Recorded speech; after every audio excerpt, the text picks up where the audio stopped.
Okay. All right. Welcome. Thank you so much for being at First Thursdays today.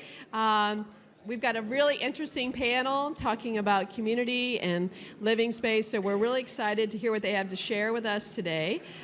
Before we get started, though, I do want to say a few thank yous. I want to thank our sponsors today, PSO as our lead sponsor for First Thursday, and also want to thank Adamantine Energy, American Waste Control, Covanta, Grog's Green Barn, the Met, One Oak, and Save Our Streams, TCC, Center for Creativity, PSO Wind Choice, and our newest sponsor, Spirit Aerosystems. Let's give them a round of applause for supporting First Thursdays. And before we officially get started, I also want to thank my board members that are here today. If I call your name, please put your hand up or stand up so the people can see you. Aaron Larder, Matt Newman, Carrie Rowland, Mike Lemus, and James Williams. Let's give them a round of applause for their leadership. Thank you. And so I know you guys have been chatting, but we're going to do one more little chat moment where I want you we're going to take 2 minutes. I want you to look across the room, find somebody you've been wanting to meet, but you haven't yet, and go say hello, starting now. Go meet someone.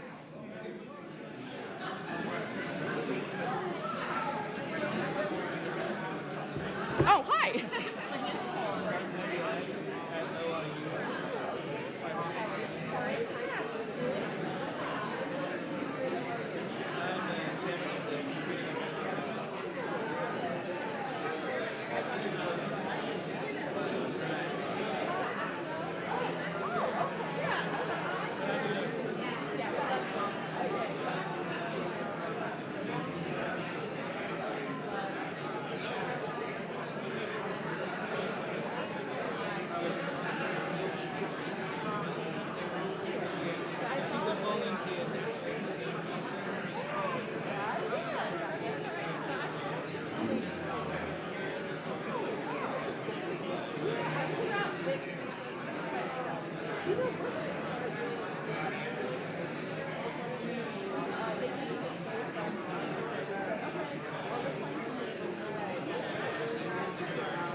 Okay, thank you so much for making a moment. I met some people here too. I'm so glad to meet them. Okay, so also want to give a shout out to my great team, which is Megan Hurley right here, our events and PR and marketing coordinator, Sarah Hicks way in the back there, our scorecard coordinator, Jill Maude, our office specialist, and we also have Bridget Wunsch that's helping us with scorecard in the schools. They really work hard, and I'm so lucky to have them on the team. Please give them a round of applause. Also, just a reminder that there's composting here from Full Sun Composting. We thank them for that. They help so many organizations across the city with composting. Great company here in town. We also, TCC has a recycling, so make sure after your lunch that you put your stuff in the right bins there. And yes, and today, again, we're going to talk about all kinds of living opportunities and community building opportunities. And, this year, we've just done a lot of things with our scorecard program. Just to kind of give you a quick update, Sarah has been working diligently to update the tool, and we're really excited that we're able to share that now with our members. And if you are a scorecard member, we have a scorecard work day next Friday. So if you haven't seen that email, please go see Sarah and get signed up, because it'll be a great way to be introduced to the tool and see how it's looking and working, and we're excited about that. We also did a coach training, but if you are interested in being a scorecard coach, please also come and see Sarah, because there's an opportunity to have a training coming up at the beginning of next year if you're interested in that. It's a great way to really learn about business and sustainability and kind of flex that muscle and just learn a lot about sustainability. So we encourage you to reach out to Sarah on that. And then we have for this year, so what we have left is we have our B2B Case for Sustainability series, which is next week. We'll be out at River Spirit Casino. Muskogee Creek Nation is our host this year, and it's going to be a tasty breakfast. So make sure you register and sign up. That'll be on Thursday, and we'll be highlighting our scorecard Bellman winners. So we'll see videos produced actually by Fox 23, produced these videos for us, and we're excited to showcase these members. So sign up for that, and you can find out more information online as well. So we've got that going on, and then we'll have one more First Thursday before the end of the year. We actually have Graham Brannon will be our speaker, talking about green gifts. They have a green list of gifts they do every year, so we'll be talking about that. So we're excited. He's always entertaining, so we're excited to have Graham back. But today, we have a great panel with us, and first up we have Susie Sharp, and Susie Sharp is the founding member of Heartwood Commons, which is Tulsa's first co-housing community, currently working as the Director of Development at Youth Services of Tulsa. She is really looking forward to a cup of coffee or a glass of wine and a good conversation with her new neighbors and living in the co-housing way. Please help welcome Susie.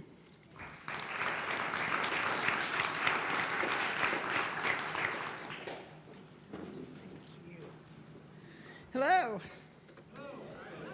How many of you all have heard of co-housing? Yay. How many of you have heard of Heartwood Commons? That's fabulous. I'm glad there were some hands going up. It makes my be standing up here a little more comfortable. So for those of you that don't know, co-housing is an intentional community. And that means that everything that we have done to create Heartwood Commons, the design, where the sidewalks are, what the houses look like, everything is about creating connections between people and creating a community between people, because we're not just looking to live in a different house. We all have fine houses. We're looking to create a future that has community and neighbors that we care about and people that have our backs next door to us.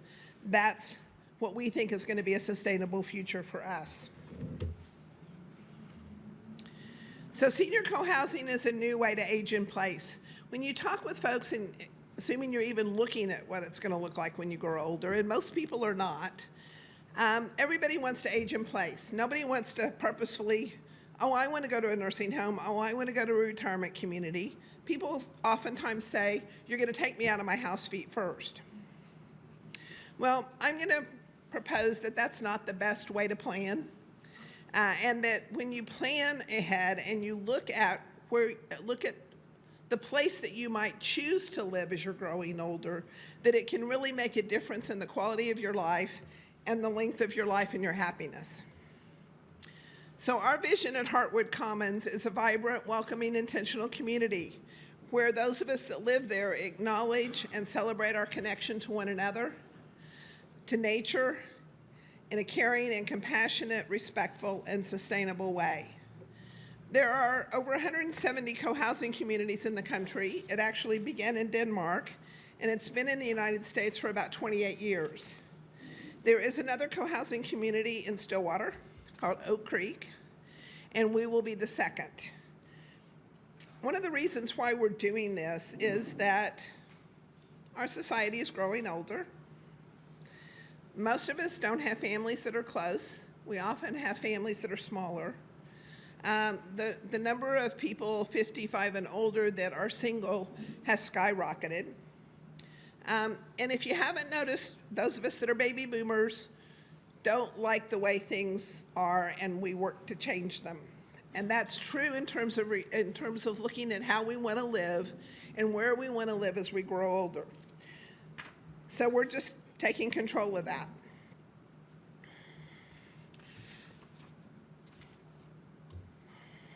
Our values, and I don't expect you to read all these, but we really are focusing on active participation and creating an environment that's conducive to a healthy lifestyle. That includes our physical health and our mental health, our social health. We're looking to live lightly and mindfully and sustainably on the planet, but we're also looking to sustain relationships. That's part of it as well. So we're going to work and learn and play together. And our focus is not just on what we need or what we want, but it's on the common good of the community. And that's a different way of making decisions, and we think that that's a very sustainable way to live also. This is our layout of our land. We have 4.8 acres, a block east of 71st and a block south of 71st and a block east of Riverside. There's some things that you'll notice, and I'll talk more about as we go through it, but the buildings are connected. They all have large front porches. We believe in porch sitting. There's common spaces and a common house. The paths are created in a way that creates the opportunity for connection. You're standing at your kitchen window and your neighbor goes by and you can wave, or your neighbor comes out across and you've been wanting to say something. You just walk out your front door. The porches have what we call butt height railings, so that when you come to somebody's front porch, you can perch on the rail until you decide if you want to sit down and stay a while. So everything about this is intentionally designed and built, again, to create that community.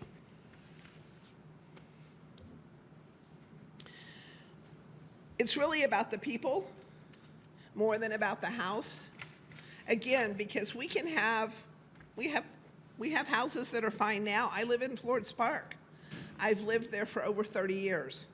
I live 2 blocks from where I grew up. I sold Girl Scout cookies to every house in that neighborhood. And people ask me, is it going to be hard to leave? And the answer is yes. I love my house. I have lots of memories there. But it's not going to support me as I grow older. I have steps in, I have steps out, I have steps to the laundry, I have steps to the basement. I have all kinds of things, and 3 years ago, I got very sick. And my house did not meet my needs at all. Not physically and not emotionally, there was no way. Friends having to come and help take care of me had to come from across the city. It was really hard. And even now, I'm still working, but if I want to go out on a Saturday night with friends, you all know what this is like, how much effort you have to put into getting a group of people together, for dinner or for anything else. I want to make it a lot easier to do that. I want to be at a common house meal and somebody say, hey, we want to go to that movie at the Circle. And 8 of us raise our hands and go, me too, and we've got it done. So it's designed for aging in place in terms of how things are laid out, for creating social connection, for promoting health. That's one of the reasons the garages, if you didn't notice, and the parking is not next to the house. And it's for safety and security. In terms of profit, they're more expensive to build, but in the long term, we think they will be less expensive to live in. They're right-sized. We're using energy-efficient practices. We'll have lower home maintenance costs. I'll never have to put another roof on my house or have my house painted again. We'll have reduced insurance costs because there's fire sprinkled and firewalls and new construction. We'll share resources. We won't all have our own lawn mowers, for example. There's opportunities for group buying. We'll have shared activities on site, right at the common house. There's all kinds of things that we can do there. We'll have community gardens, and we're so excited that the new bus rapid transit stop is right at the end of our block. In fact, one of our events that we're planning is to actually all of us get on the bus and ride it all the way out to Turley and turn around and come back. In terms of the planet, smaller homes, shared spaces use less environmental resources and produce fewer emissions. Our home size is actually under the benchmark home size for the Energy Star program. Our homes are oriented east and west, will require less energy and get better daylighting. We're looking at using water-efficient plumbing fixtures, energy-efficient windows. We're actually investigating now whether or not we can use geothermal. We've had a test well done, and we're looking to see what kind of capacity and what kind of costs are going to be involved in that. We're looking at using low off-gassing materials in the construction and the flooring and the paint, that kind of thing. We're also looking at creating an insulation envelope that goes all the way around the house, and they can talk more about that. I can't. Jones Design Firm is one of our architects, and they understand all of that way better than I do, but I understand it's really important. Where we place our windows is going to matter in terms of the west sunlight and that kind of thing, and for heat gain. In terms of gardens and landscaping, we have master gardeners and all kinds of gardeners in our group. So we'll have a common garden. We'll be growing some of our own food. We've got well water on the land. We'll be doing composting, and we'll be designing our landscaping to reduce the use of water. So, is everything all figured out? Not yet. We're still in the process. So geothermal is one of the things that we're considering. I mentioned that earlier. We're looking at tankless water heaters. We're looking at creating the community solar ready. It's been an interesting conversation looking at that projected decline of auto use that's going to happen over the next 10 and 20 years and what that means for us as we move in now in terms of parking and accommodations. We haven't got that figured out yet, but we're at least having big conversations about that. There's also a thing that we don't fit the zoning model. So we're working closely with NCOG to make sure that that all works. Our timeline is we're preparing construction documents now. We hope to do our permitting first quarter of next year. Hiring our construction team, begin construction maybe next April or May, and then move in the fall of 2021. We have a presentation coming up on Saturday the 16th. We have information in our booth about that. If you'd like to come and walk the land, imagine the possibilities, and meet some of the members and ask your questions, we'd love to have you join us. And we also have information over there, business cards. You can ask us questions. Thank you.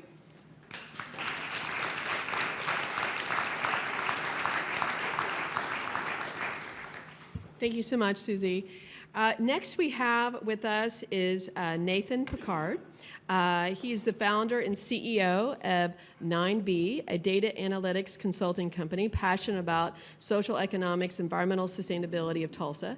Nathan has helped organize several initiatives in his neighborhood north of downtown, including a community garden, an urban farm on his property, the Joinery, a living building challenge project next to his home, and the Tisdale Food Forest along the LL Tisdale Parkway, and a neighborhood tree nursery. He's very busy. But I think he has a lot of children that help, as I understand. Also, in 2016, he founded the Restoration Collective, a nonprofit focused on how the community interacts with its natural, social, and built environment. The following year, he founded the Emerson Montessori Foundation, which is implementing a food forest with a market farm, and native prairies at Oklahoma's first public Montessori school. Please help me welcome Nathan.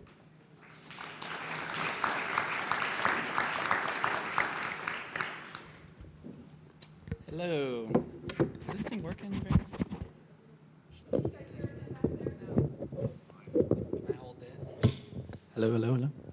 All right. Okay. Well, yeah, I just got back from Minnesota, Grand Marais, and I was learning how to make wooden bowls out using a spring pole lathe, which is a hand-powered lathe, well, a foot-powered lathe. And it was a lot of fun. In the morning, one of the mornings when I was there, we were having breakfast, and I was telling a guy a lot of these things that we're doing, and he's like, "Why are you doing all that?" And that just actually got me thinking about the why, because I had no answer for him. I'm really good at saying the what and the how and the when and all that. And I think what I've come down to in the last few days is really this longing for connection.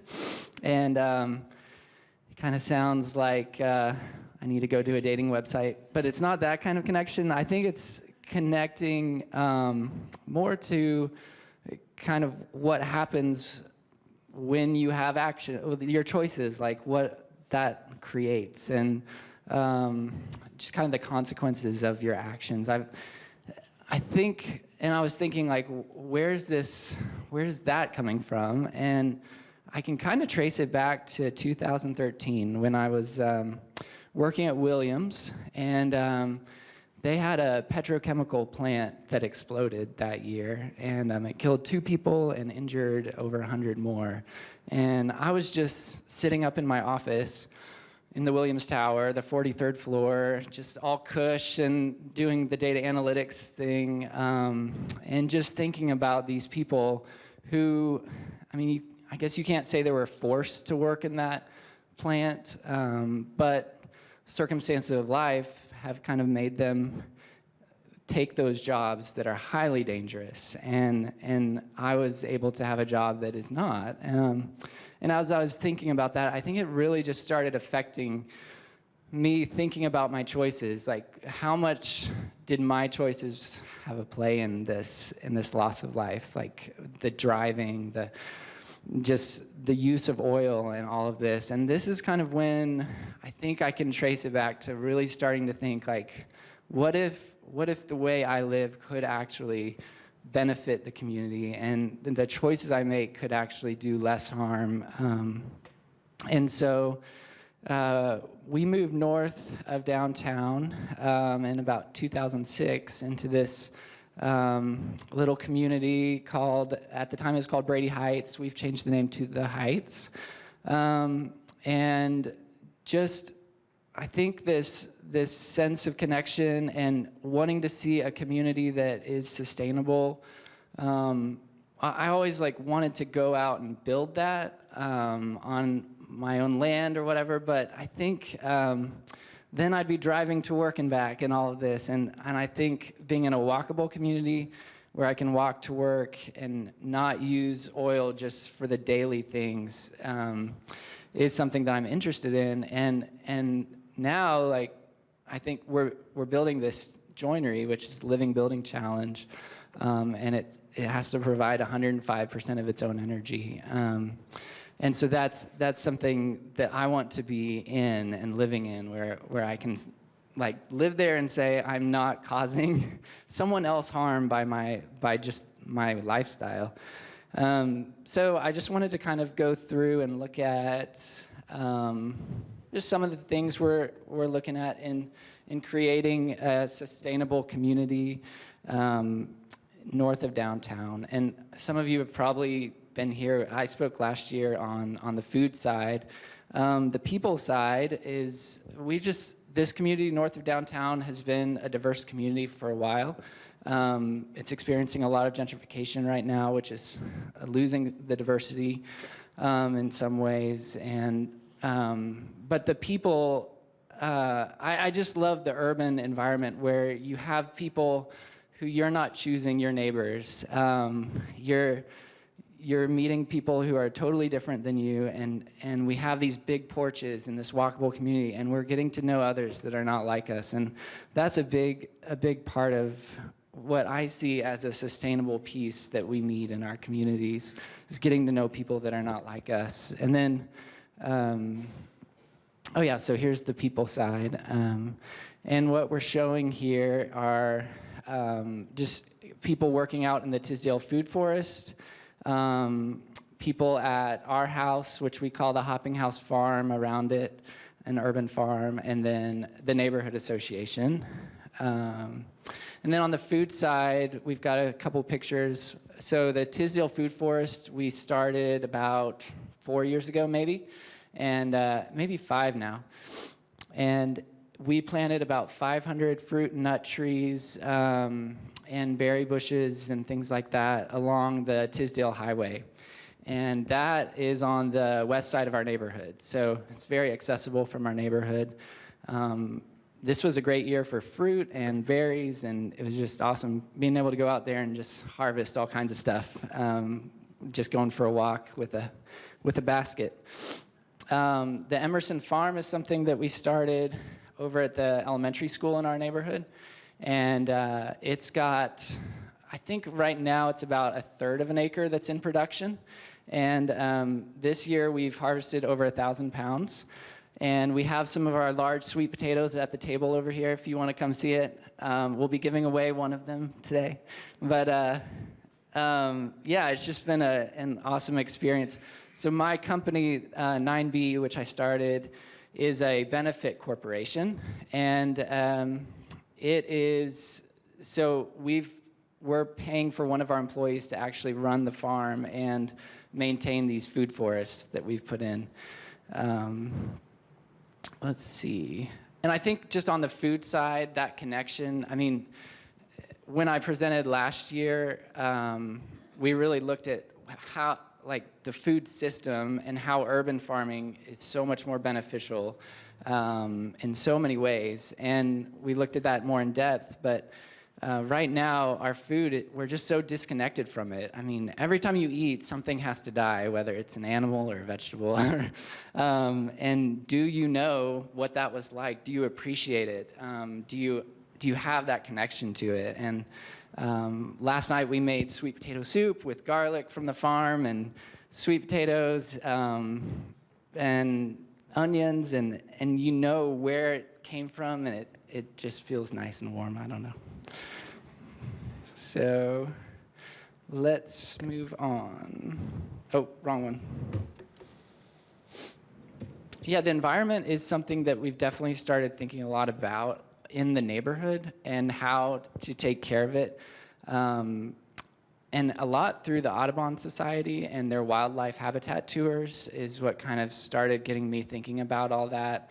And just what tree you plant. We have a nursery of 800 trees in the neighborhood, but like planting the wrong tree in the wrong place can actually do more harm than good. And knowing what native trees support the native wildlife and the native habitat, provide native habitat to them, is really important. And so with the Emerson Farm, we did a native food forest, a native forest, and then also a native prairie. And that's just been a great way for the education of the kids to kind of see what that looks like, and for them to be out on the farm, getting to experience that connection between the food and where it's grown and how they can fix it. We're also, our Emerson Montessori Foundation is also supporting education on the history of the area so that we can be connected to that history as things move in different directions. And so that kind of all leads to the last project, and that's the joinery. And over at the table, we've got stuff about that. But we're doing the Living Building Challenge, and it is just this very high standard of sustainable building. And it's really all about that connection of knowing exactly where your materials are coming from, what kind of harm was caused to get those materials, to bring them on site, to build. And it's about connecting it to beauty and to the community. And so we've been excited to do this. This has been a long process, and we're using Joan's Design Studio as well. And I know she wants it to be done so she can show people, but it's just a slow, patient process of building this building. It has 12-inch thick brick walls, so we're using all the historic techniques that were in play when our neighborhood was built in the early 1900s. And yeah, a ton of reclaimed materials. At the table is just kind of a sensory table that you can hold on to different things, different materials that we're using in the building, and you can see the bowls that I tried to make over the weekend too. I think that's about it. So, is it time up? I can keep talking. I got the 1 minute like 2 minutes ago.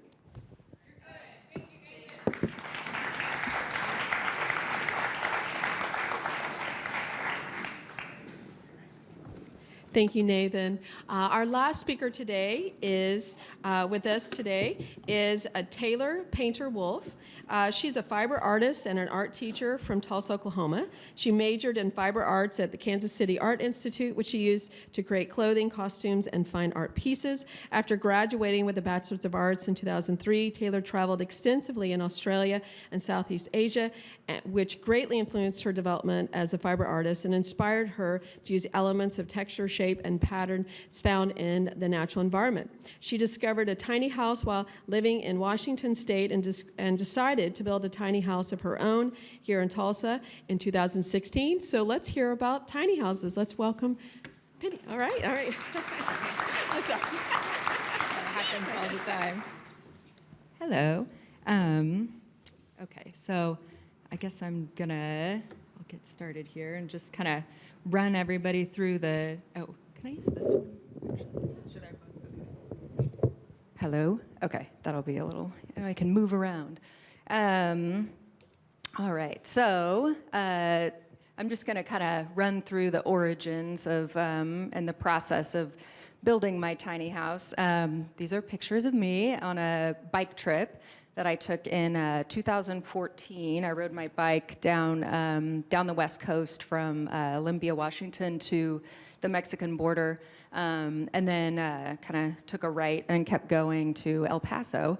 And on that trip, I had my bike trailer, and just everything in my trailer that I needed. I had my tent and my camp stove, my clothes, just, everything right there with me. And it was just like this really amazing feeling of freedom and stuff, that I could just go anywhere that I wanted, and I had everything right there with me.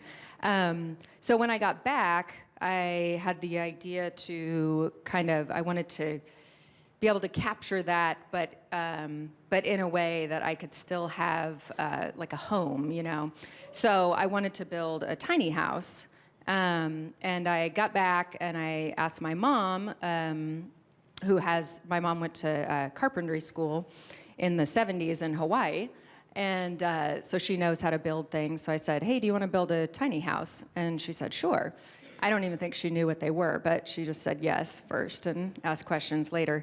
And I had lived in Olympia, Washington, and in Seattle, and that was where I first heard. That was in about 2008-ish, and that was where I first learned about tiny houses.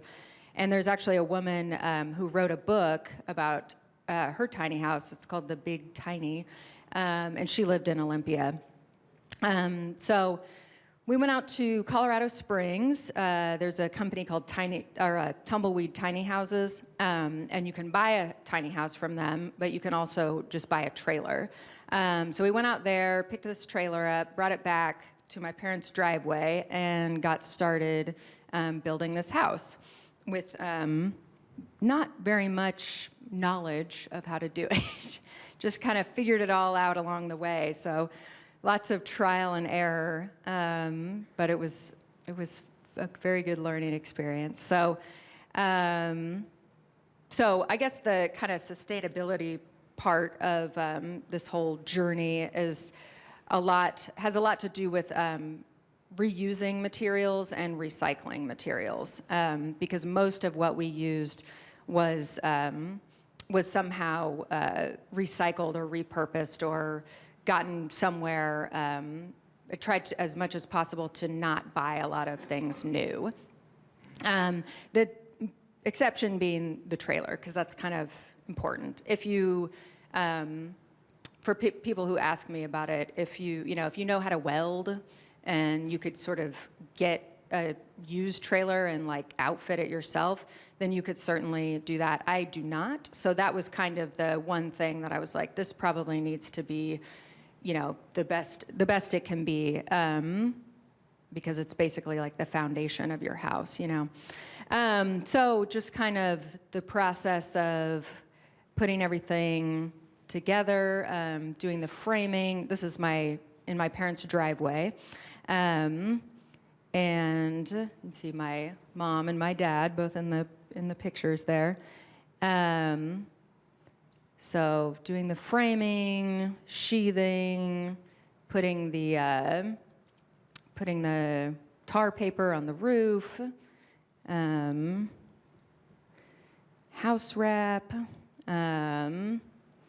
putting on the windows. There's my mom and I at the bottom in our very cool matching overalls. And again, all of these materials are just kind of, we got a ton of, my mom is very good at finding materials to use. We got a lot of stuff at Restore, the Habitat for Humanity store. And a lot of stuff off Craigslist. A lot of stuff was just given to us. That was kind of a high priority and makes things, make consuming less and also more cost effective. So then comes time to put the siding on. The siding was given to us, actually. It was a combination of like somebody had some for free on Craigslist, and then somebody that we knew had some. So as they mentioned, I'm an artist and I like bright colors, so I couldn't choose just one color, so I had to use all of them. And also, for those of us from Oklahoma, you can tell this was built in Oklahoma, because both of these pictures were taken in January. One day it's like 20 degrees and one day it's like 70 degrees. Then kind of, I just wanted to, build the house and have the house, but as it turns out, if you build a rainbow tiny house in your parents' driveway, you get a little bit of attention for it. So that was a fun, unexpected thing. Rick Wells came to see, what's the deal with tiny houses, and did a little story there. And then they came out from Tulsa People and did a little story on tiny houses, me and a couple other people who were building in town. And then just some shots of the interior here. Got a used horse trough for a bathtub. The door was used, came from Restore. The side or walls on the inside was that was all from a bundle that had been there was like a fire in a lumber yard. I can't even totally remember where all this stuff came from, but all had a very interesting story. So it was kind of like damaged wood that that we were able to repurpose. This cabinet thingy here was just a piece of furniture that I had for a long time that my mom had built a long time ago. So we were able to just put that in there and repurpose that. It had wheels on it. We took the wheels off. Composting toilet, which are very useful, and they don't smell bad. They're pretty amazing.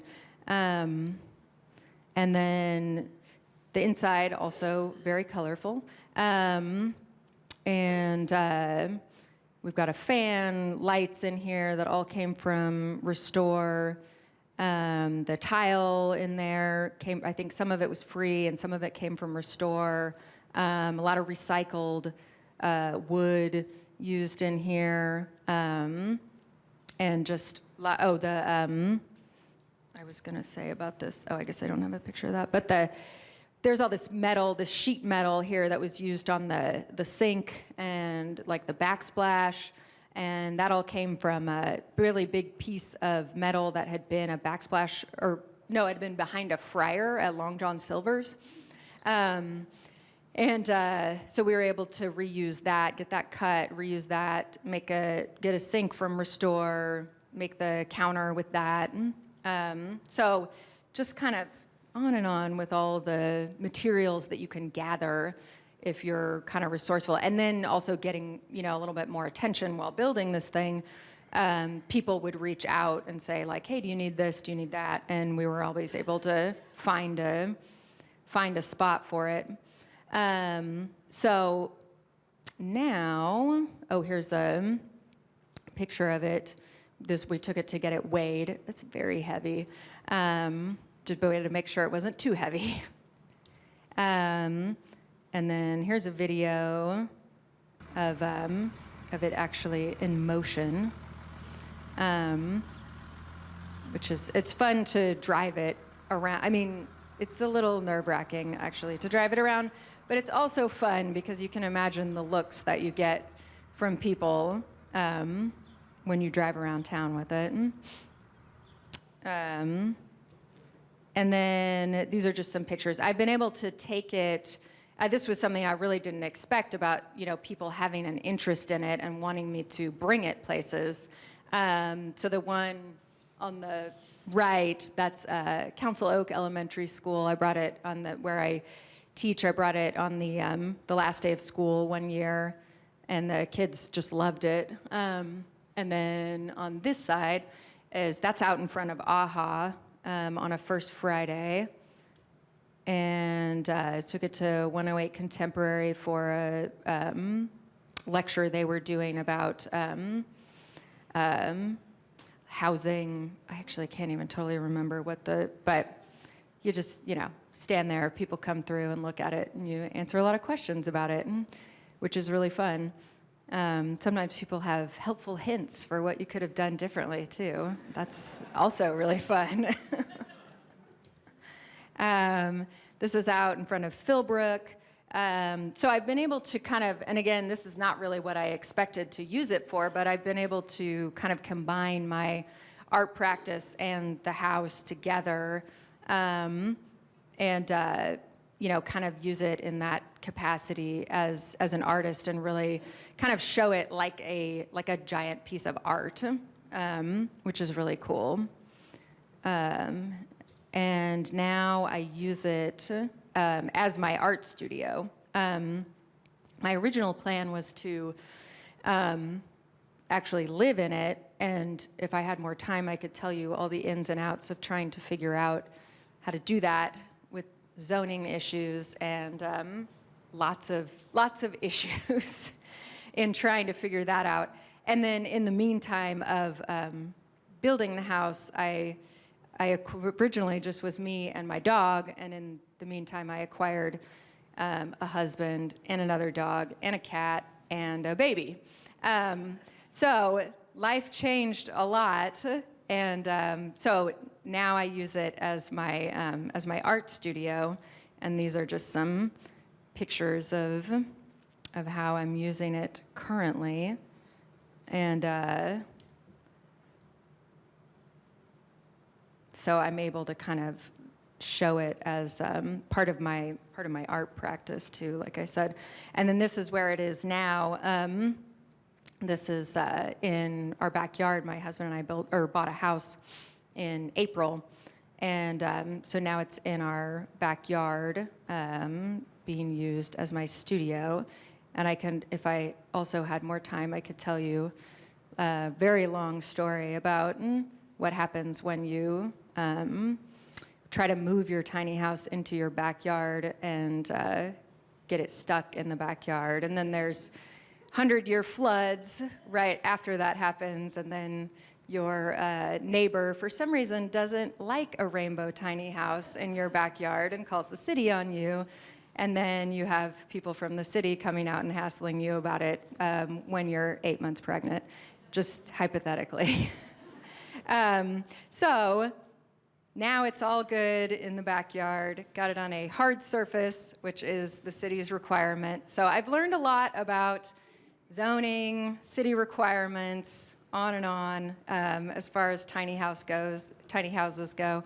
And I'm interested though in more, kind of getting involved in more that can be done to change those existing laws to make it easier to actually live in them in the city limits, and have them and stuff like that. And so that's kind of where I am. It's an ongoing project, but that's kind of where it is right now. So yeah, I guess that's it.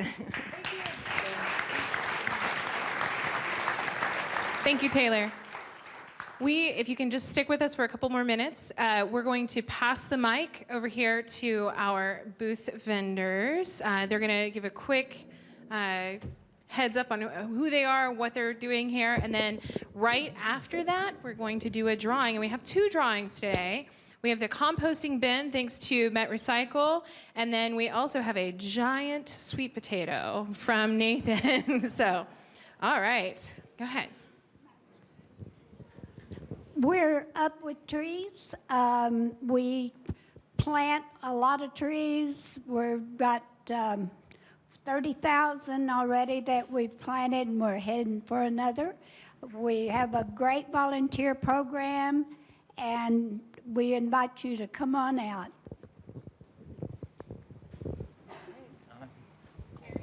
Yeah. Yay! Carrie Rowland from Public Service Company of Oklahoma. As always, we have rebates to make your home and business more energy efficient. We're kind of wrapping up for this year, but I do have some lovely LED light bulbs to give away if you'd like to grab one on your way out.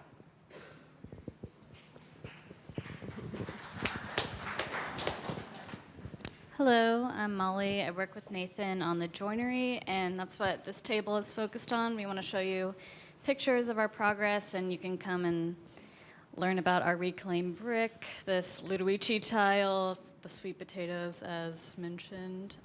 Yeah, we just want to tell you what we have in store. Thanks.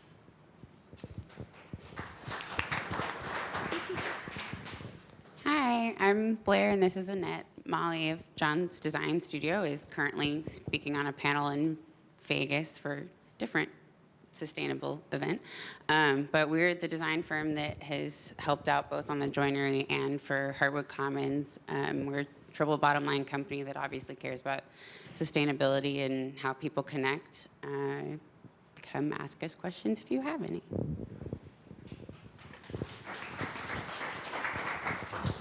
You've already heard from Heartwood Commons. I would just reiterate, we're looking for new neighbors, so if you're interested, stop by the booth. I'm Graham Brandon, and this is Allie Kalinak with the Metropolitan Environmental Trust, the MET. And we have some information about backyard composting. Of course, we're giving away the compost bin also that could get you going. We have some other handouts, information about non-traditional recycling. So out of the box kind of stuff. And also, I don't know if you've ever heard, but it's always a beautiful day at Crow Creek. And if you've been with Sustainable Tulsa long enough, you'd know that quote. But anywho, we have an event on Saturday from 9 to noon, a creek cleanup at Zink Park. If you get on the Facebook page, Crow Creek Community, you can find out more about it. Also, we always want volunteers, so if you want to come and sign up, that would be really good. Thank you. Good morning. I'm Alfonso Nieves with Fox Blocks. We manufacture sustainable building products. Right here we have an insulated concrete form, which is really the strongest and most energy efficient way to build the envelope of any structure. And we also manufacture TrueGrid, which is a pervious paver. It helps eliminate your detention ponds. You can build more in your land because you don't have to build those. You can use this for parking lots, driveways, and so on. And I'd love to talk to you when we're done. Thank you. Hello, my name is Dustin Jaggers. I'm with the City of Tulsa Stormwater Quality Department. We have an education program called Save Our Streams, where we take the data we get from our creeks and streams and provide education to help citizens know how they're impacting the streams and how we can make it better. Hi, everybody. I'm Leslie Harrison. This is John Davis and Nancy Vitale. We're part of a group of 8 to 10 people, and we're organizing an intentional community. It's an eco community for about 20 people to live including us, of course. This is going to be sustainable, which includes growing our own food. Affordable, diverse, socially just, close to Tulsa as we can be, probably within 20 or so miles. We'd like to be off-grid if we can, and if you're interested, come and get a card and we'll tell you about our project. Thanks.